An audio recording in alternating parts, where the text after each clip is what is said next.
আসসালামু আলাইকুম।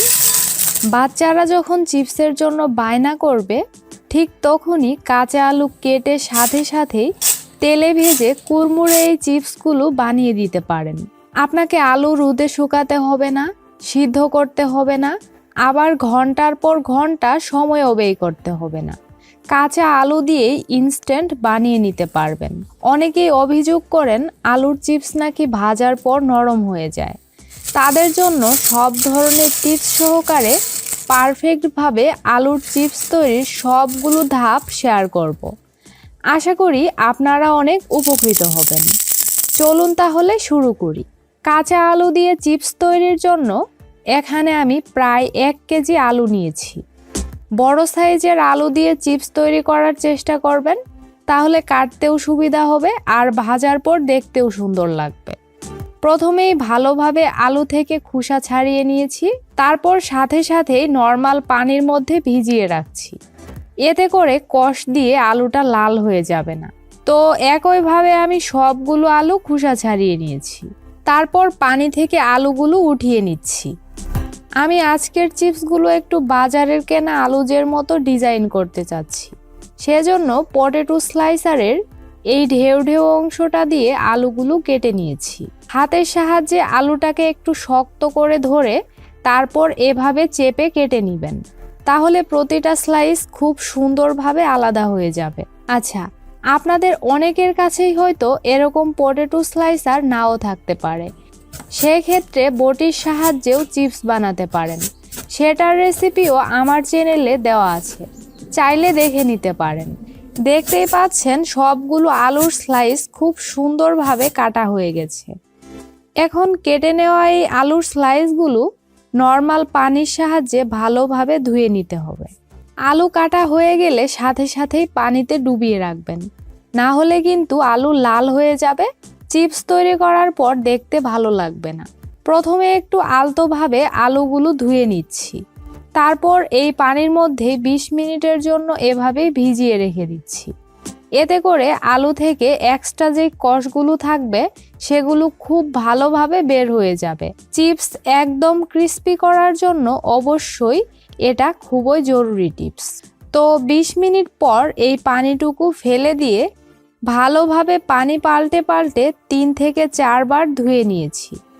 দেখতেই পাচ্ছেন পানিটুকু একেবারে চকচকে হয়ে গেছে। এখন এই আলুগুলো পানি থেকে তুলে একটা ঝাঁঝরিতে উঠিয়ে এর এক্সট্রা পানিটুকু ঝরিয়ে নিতে হবে। 5 মিনিট এভাবে একটু রেখে দিলেই দেখবেন এক্সট্রা পানিটুকু পড়ে যাবে। তারপর আলুগুলো নিয়ে বড় তোয়ালের উপর ছড়িয়ে নিয়েছি।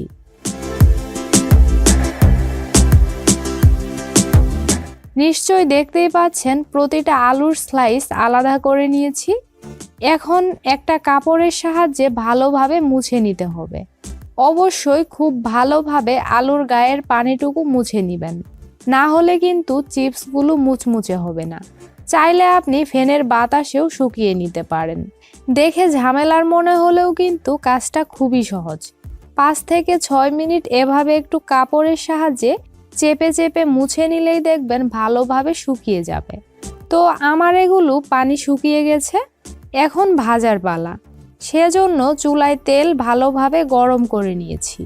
চিপসগুলো কিন্তু আমাদেরকে ডুবো তেলেই ভাজতে হবে, সেই সাথে তেলটাও ঠিক মতো গরম করতে হবে। তেল ভালোভাবে গরম হয়েছে কিনা সেটা বোঝার জন্য আলুর একটা স্লাইস দিয়ে আগে দেখে নেবেন। তেলে দিলে যদি দেখেন 2 থেকে 3 সেকেন্ড সময় নিয়ে এভাবে ভেসে উপরে উঠে আসছে, তাহলেই বুঝবেন তেল ঠিক মতো গরম হয়ে গেছে। তো এবারে আমি আলুগুলো একে একে দিয়ে দিচ্ছি। এই চিপসগুলো ভাজতে আমার মোট সময় লেগেছিল 16 মিনিট। প্রথম 10 মিনিট চুলার আঁচ মিডিয়াম লো আঁচে রেখে ভেজেছি, আর বাকি 6 মিনিট ভেজেছি মিডিয়াম হাই আঁচে। আপনি যদি আমার মতো এভাবে আলুগুলো স্লাইস করেন, তাহলে আপনার ক্ষেত্রেও এরকম সময়ই লাগবে। কোনো অবস্থাতেই কিন্তু আলুর চিপস একেবারে ধোয়া ওঠা গরম তেলে দিয়ে ভেজে নেওয়া যাবে না, তাহলে দ্রুত কালার চলে আসবে ঠিকই, কিন্তু নামানোর কিছুক্ষণের মধ্যেই দেখবেন নরম হয়ে যাবে। তাই আপনাকে অবশ্যই ধৈর্য সহকারে সময় নিয়ে এগুলো ভাজতে হবে। আর সেই সঙ্গে কিন্তু কিছুক্ষণ পর পর এগুলো এভাবে একটু উল্টে পাল্টে নেড়ে দিবেন। দেখতেই পাচ্ছেন চিপসগুলোর গায়ে সুন্দর কালার চলে এসেছে। আর নিশ্চয়ই খেয়াল করেছেন চিপসগুলোতে কিন্তু কোনো বুদবুদ নেই, তার মানেই হলো এগুলো মচমচে হয়ে গেছে। এখন তেল ঝরিয়ে উঠিয়ে নিয়েছি। শব্দ শুনে নিশ্চয়ই বুঝতেই পারছেন একেবারে কুড়মুড়ে হয়েছে। সেই সঙ্গে কালারটাও কিন্তু দারুণ এসেছে। বাইরের কেনা দোকানের চিপসের চেয়ে কোনো অংশেই কম নয়। এখন যদি এগুলো আপনি মাসের জন্য সংরক্ষণ করতে চান, সেক্ষেত্রে চিপসগুলো এ পর্যায়ে পুরোপুরি ঠান্ডা করে তারপর যে কোনো এয়ারটাইট বয়ামে ভরে রেখে দিবেন।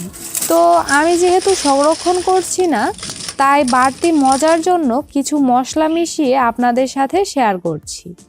সেজন্য এতে স্বাদ মতো দিয়ে দিচ্ছি মরিচের গুঁড়া, তারপর স্বাদ মতো দিয়ে দিচ্ছি লবণ, আর সেই সঙ্গে 1 চিমটির মতো দিয়ে দিলাম বিট লবণ। ব্যাস, এখন সব কিছু মিশিয়ে নিলেই কুড়মুড়ে আলুর চিপস রেডি। আপনি চাইলে এখানে মশলা হিসেবে গোলমরিচের গুঁড়া, তারপর চাট মশলাও দিতে পারেন। এটা যার যেভাবে ভালো লাগে সেভাবেই মশলা দিয়ে বানিয়ে নেবেন। বাচ্চারা বায়না করলে এভাবে চিপস বানিয়ে দিতে পারেন, একটুও বুঝতেই পারবে না যে এগুলো আপনি ঘরে বানিয়েছেন। কাঁচা আলু দিয়ে সরাসরি তেলে ভেজে দোকানের মতো মুচমুচে আলুর চিপসের জন্য সবগুলো টিপস এই ভিডিও জুড়ে আপনাদের সাথে শেয়ার করার চেষ্টা করেছি। আশা করি আপনাদের কাছে অনেক ভালো লাগবে। আজ তাহলে এখানেই বিদায় নিচ্ছি। আল্লাহ হাফেজ।